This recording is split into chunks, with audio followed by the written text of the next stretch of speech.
good evening to you. Thank you so much for tuning and also choosing KUTV Weekend Live to get you informed on matters shaping the world in every dimension, business, politics, and even in our neighboring countries, to just tell you what is going on with them. But we have so much stories that are in store for you tonight. But first, let's get an introduction.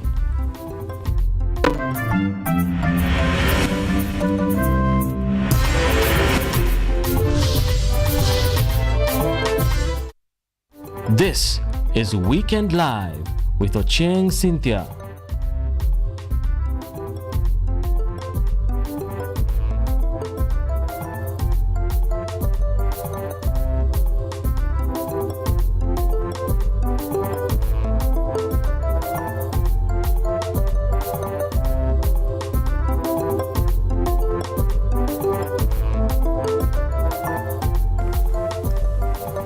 That's right, and Akinyi Francis is also joining us tonight for the sign language interpretation. But also you can follow us on our socials on YouTube. It's KUTV News Kenya. On X, it's KUTV_Kenya. That's right, and let's get started. Deputy President Kithure Kindiki has pushed back against criticism of government programs made by the former Deputy President Rigathi Gachagua, warning that political attacks targeting key initiatives risk undermining livelihoods, especially for young people. He said this is said while in Maemba, Singo West, Kericho, with other leaders, and Anne Ateng has more. Speaking in Maemba, Kericho County, Deputy President Kithure Kindiki dismissed opposition claims backed by allies of former Deputy President Rigathi Gachagua to scrap the SHA and affordable housing program, saying the initiatives are creating jobs, improving lives and expanding access to healthcare. Wale wa kubomoa nimesikia pia wanataka wakimaliza kubomoa affordable housing watabomoa SHA. Hii program ya afya, munajua kabla ya 2022 hatukuwa na CHPs, community health promoters. Mwenye alileta program ya CHPs ambayo imeajiri wananchi zaidi ya 107,000, 107,000. In support of Kindiki, Eric Mutai, Governor Kericho County, stated that the county had received 1.2 million shillings for the SHA to help improve the health sector, with Beatrice Kemei, women representative Kericho, lauding the SHA. We received 1.2 million Kenya shillings. As governors of this county, we are advising Rigathi Gachagua and his team to stop battling lies, to stop battling stories. Maneno ya SHA imetusaidia. Kama SHA inalipa hata cancer cases, hiyo ni kuonyesha ya kwamba tunaenda mbele. Kwa hivyo namwambia Rigathi Gachagua, you are talking of the past and we are not going backward. Sisi tunaenda singa. Just days after Gachagua criticized the Northern Region leadership, the Senator of Kericho County, Aaron Cheruiyot, appreciated and defended the government reforms for leading to the county's development. SHA, sisi tulipiga msasa vizuri wakati kuja bungeni. Hapa Maemba wakati tunazungumza, hii dispensary ya Maemba kupitia mfumo wa SHA tayari, kwa sababu wananchi wanakuja hapa na wanapata usaidizi, wameshapata milioni 1 as compensation for services ambayo imekuja kwa wananchi. Wakati NHIF ilikuwa, kuna siku NHIF ilikuwa pesa hapa, hakuna siku hata moja. Leaders called for unity and continued support for government programs to project jobs, improve healthcare and drive development.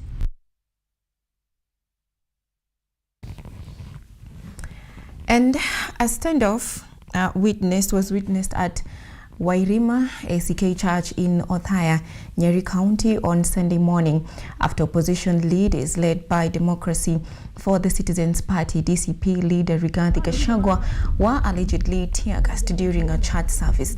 Backed by the Wiper Party leader Kalonzo Musyoka, Gachagua claimed that he and his allies were trapped inside the church after police officers lobbed tear gas inside the church over what he described as an assassination attempt. In response, Interior Cabinet Secretary Kipchumba Murkomen has condemned the disruption of a service, saying that he has since held discussions with Inspector General of Police Douglas Kanja to ensure comprehensive investigation is conducted immediately and perpetrators brought to book.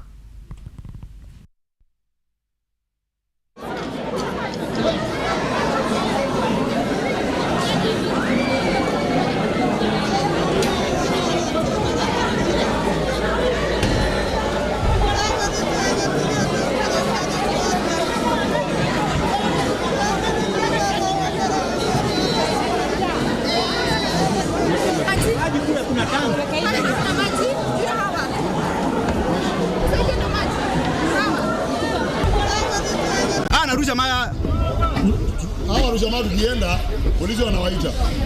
Wani mimi wanaenda. Wacha hizo kaka.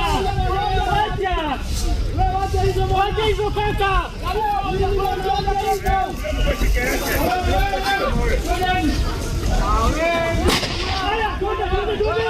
Mwenzetu Mheshimiwa Rigiji ambaye alikuwa naibu wa rais wa William Ruto akiwa kanisani Nyeri ACK Church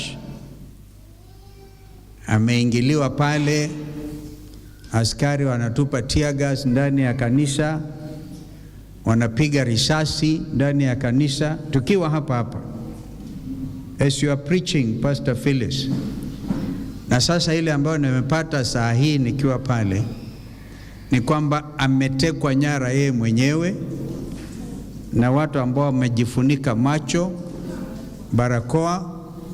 Kwa hivyo naomba tafadhali, hata kabla sijaendelea, Reverend Murudi hapa, muombe kwamba maisha ya Rigiji yahifadhiwe na serikali ya William Ruto. Yaani sasa haiwezekani kwamba muundo wa siasa zetu umefikia kiwango hicho. Kwa hivyo natoa mwito kwa Wakenya wenzangu, wakatae katakata siasa ya utekaji nyara kwa kanisa, kuingilia mahala patakatifu na kutupa tear gas. This is God's altar, as indeed that altar at ACK Church in Nyeri. Kwa hivyo tunakemea kwa nguvu zote tukio hilo na kuweka mbele yake Mheshimiwa Rais William Ruto. Ni lazima yeye mwenyewe ndiye ameidhinisha tukio kama hilo. Haliwezekani bila William Ruto kusema fanyeni hiyo kazi. And they had AK-47 and we have corrected some cartridges. 7.62 millimeter, they are here from AK-47. And they had come to kill, and they were begging for our blood. And people have been left in anguish, wondering why their own government can turn against the Church of Christ and turn against leaders. I've heard Murkomen saying that they are going to investigate. How can Murkomen investigate himself? How do police investigate themselves? These people came with a police vehicle, GK vehicle, GKB 765X.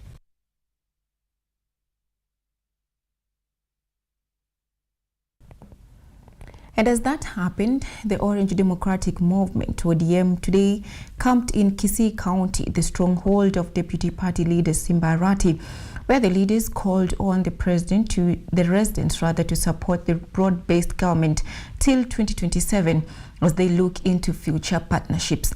Led by party leader Oburu Odinga, the leaders emphasized the need of staying in government, highlighting that it is their time to benefit. The tension in ODM is evidently taking shape, with the latest utterances from the leaders differing particularly on joining hands with ODM and UDA, something that has been largely opposed by Nairobi Senator Edwin Sifuna, who was not again at the event as expected. Our party leader Raila Amolo Odinga left us in a broad-based government arrangement. this broad-based government arrangement is up to 2027. We are going to continue in this broad-based arrangement. But as we continue in this broad-based arrangement, as a party, we cannot just sleep saying we are waiting for 2027. And you all know that 2027 is an election year. It is a year where we have to go for election. And when we go for election, we must prepare. We cannot just go empty-handed that we have not prepared. That is why, in their wisdom, the Central Committee of the party sat down and gave me a mandate to start negotiations with like-minded parties, starting with our current partners, with whom we are in this broad-based arrangement called UDA. Kama ni tear gas nimepigwa, nataka niulize tena, mnataka tubaki opposition sisi? Lazima kivyo vyote vile. Hii serikali tuliingilia kwa dirisha, sasa tunataka tuingilie kwa mlango kubwa. Mimi naomba viongozi wenzangu tuheshimu party leader wetu Dr. Oburu Oginga Odinga. Tumeelewana? Tuheshimu party leader wetu kwa heshima ya juu. Kukuwa party leader sio mchezo. Mimi mwenyewe ningetamani nikuwe party leader lakini siwezi. And shifting gears to matters education, the government has stepped up effort to achieve a 100% transition to grade 10. As the new education system takes shape, Deputy President Kutv now says the transition rate stands at 92%, with firm directives issued to ensure no learner is left behind, even those without uniforms or school fee. Hatutakubali elimu yetu ipate matatizo. Speaking during a Thanksgiving ceremony in Kericho County, Deputy President Kutv says the government remains committed to ensuring every child joins grade 10 in line with the President's directive on the universal access to education. Kindiki revealed that 92% of the learners have already moved to grade 10, with the remaining students being traced and facilitated to report to school. Mheshimiwa Rais amesema watoto wote ambao wamehitimu kwenda grade 10 waende shuleni. Wale wako na uniform waende shuleni. Wale hawana uniform waende shuleni. As the push for full transition continues, in Fafi constituency Garissa County, a zero school fee secondary school education program has transformed access to education. The initiative, funded through CDF, fully covers tuition and other essential school requirements. Kwa vile hii ni hardship area na ni mahali ambao ni mbali, kwa hao watoto wote ambao wameweza kutoka kwa grade ya chini na kuenda kwa senior school, ni kuona kuwa watalipiwa fee wote na CDF. However, in Bonchari constituency Kisii County, residents have raised concerns over the alleged discrimination in bursary allocation, warning that unequal access could undermine the government's 100% transition goal. So it's a good policy, but again, if you don't give them bursaries, most Bonchari people are very poor. We're one of the poorest counties, constituencies in Kisii County. So we want that to continue. We also want to ensure that they are also given bursaries. As Kenya pushes towards full grade 10 transition, the government has so far constructed over 6,000 labs, and with school fees scrapped in some regions, education key stakeholders says education and accountability will be key to ensuring that no learner is left behind under the new system. Patricia Alex for KUTV, Nairobi. And it was a day of reflection and transition at Kenyatta University as the institution gathered to honor the tenure of outgoing Vice Chancellor Professor Paul Wainaina, while ushering in a new chapter of leadership that will be committed to maintaining the university's status as a premier center of excellence. Mwenyekiti wa baraza chuo kikuu cha Kenyatta Professor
also do research and engage in national debate on issues that are important to our country and Africa.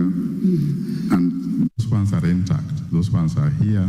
So we'll continue with the good work that Professor Wainaina is leaving behind, and I'm sure we'll keep his legacy going. We'll never disappoint him. Thank you very much. We'll support Professor Okumu so that he can deliver what is required of him and maintain peace that we so cherish.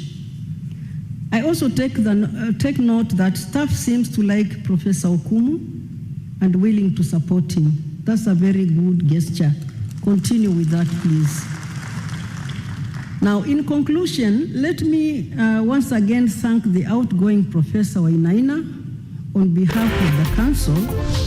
We shall miss him, but we'll continue to seek his advice even as he goes on retirement.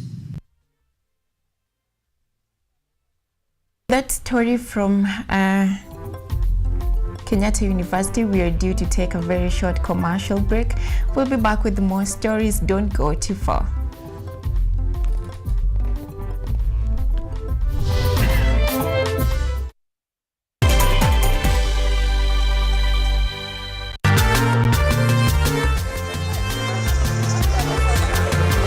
Ni nguzo na uso wa jamii. Kupanda shuka akawa tuzo, ukakamavu wake ukatii na kumfanya mwenye bidii. Kwa machozi na makeke akabaini jinsi ya kuwini. Huyu ni mwanamke ngangari kwa jinsi alivyo ng'ari.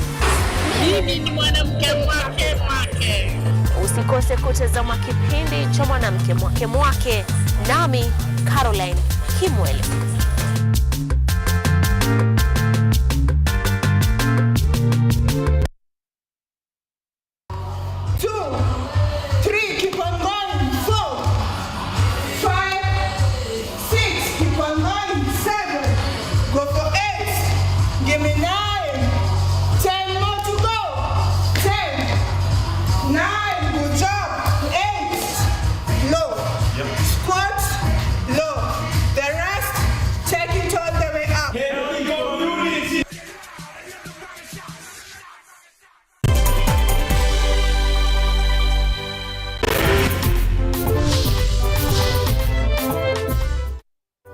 You are watching Weekend Live with Ochieng Cynthia.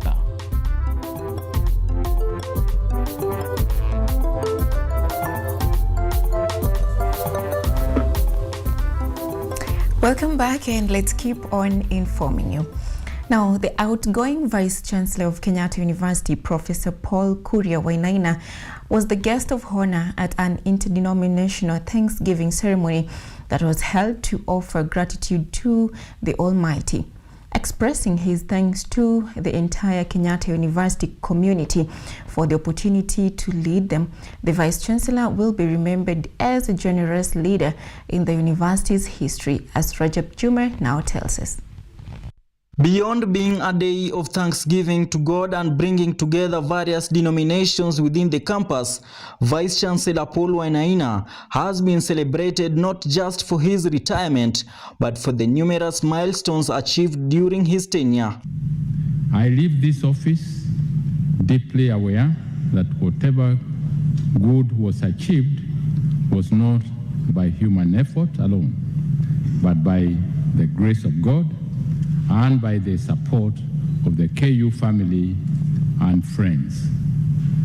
Again, I want to emphasize here, whatever we have done, whatever you are appreciating, it is not just Wainaina, it is the family, the KU family. Addressing the expansive Kenyatta University community, Professor Paul Wainaina did not hesitate to express his joy, citing several successes the institution has realized since he took the helm of leadership. And after reading 3 letters from the government, from Harambee specifically, asking me to submit the mother title of Kenyatta University so that we can lose 410. Among the major events Professor Wainaina will be remembered for is his firm stand against the government's attempt to take over approximately 410 acres of the university's land. This is going to happen. As for the land, 410 acres, 190 acres for the hospital, 108 acres for the squatters in quotes, 30 acres for WHO training, and another 10 acres. That actually is 410. I want to say the land is still intact. The signing of the MOU between the university and the Kenyatta University Teaching Referral and Research Hospital, which grants medical students the opportunity to conduct their clinical training at the facility, remains one of the significant milestones Professor Wainaina championed. It was also during his leadership that Kenyatta University twice outperformed the University of Nairobi to be ranked as the top university in Kenya, not only in academics, but also in research and quality of training. Vice Chancellor Paul Wainaina took office in 2016, succeeding Professor Olive Mugenda. He leaves behind a significant challenge for the incoming Vice Chancellor, Professor John Okumu, to ensure that Kenyatta University continues to be a leader in all spheres of education, both in Kenya and globally. Rajab Juma, KUTV. And George Kariuki, the chairman of the National Assembly Road Committee, has urged the traffic department to implement more stringent road safety regulations in order to reduce the nation's growing number of traffic accidents. According to Kariuki, about 5,000 individuals perish in traffic accidents each year. The trend is concerning, with claims of 15 deaths a day being caused by accidents that could be prevented by adhering to traffic laws. He has urged the traffic department to deal with unroadworthy cars, irresponsible drivers, and intoxicated drivers who seriously endanger other drivers by enforcing the law without fear or favor. I will start by thanking you because of. Mimi nataka kuongea na watu wetu wenye tunatumia barabara. Tafadhali tukuwe waangalifu kwa barabara. Unajua kuna watu wameona nimeweka billboard kila mahali nasema drive safe. Wao wanaona siasa tu. Mimi nataka kuambia watu wetu mambo ya overspeeding, mambo ya kupeleka gari yenye haiko mechanically sound, mambo ya kuwa kwa barabara na wewe ni mlevi, hiyo mambo tuweke kando. Kila mtu awe mwangalifu kwa barabara kwa sababu maisha yetu ni muhimu. Kila mwaka tunapoteza watu 5,000. Kila mwaka 5,000. Hiyo ni kumaanisha kila siku Wakenya 15 wanakufa kwa barabara. Na hiyo sio namba dogo. Huyo ndio ni watoto wa mtu, ni wazazi wa mtu, ni marafiki wa mtu, na hatutaki kuwa tunapoteza maisha kwa barabara. Nataka kuongea kwa watu wa Ministry ya Interior. Tafadhali tuweke bidii mambo ya enforcement of traffic rules.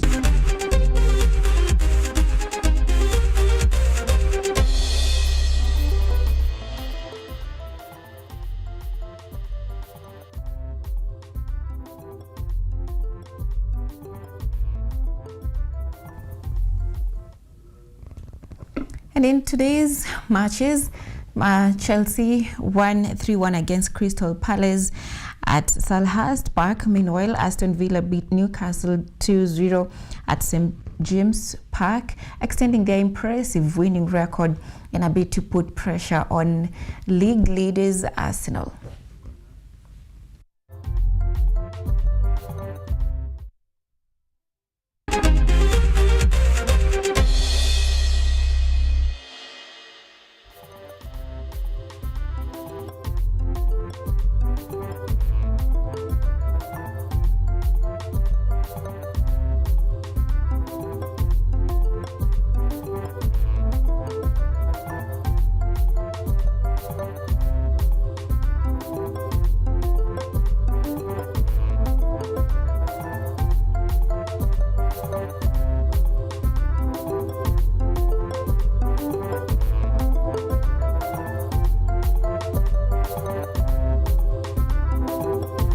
And in the just concluded EPL matches, and let's just say Man U has it, right?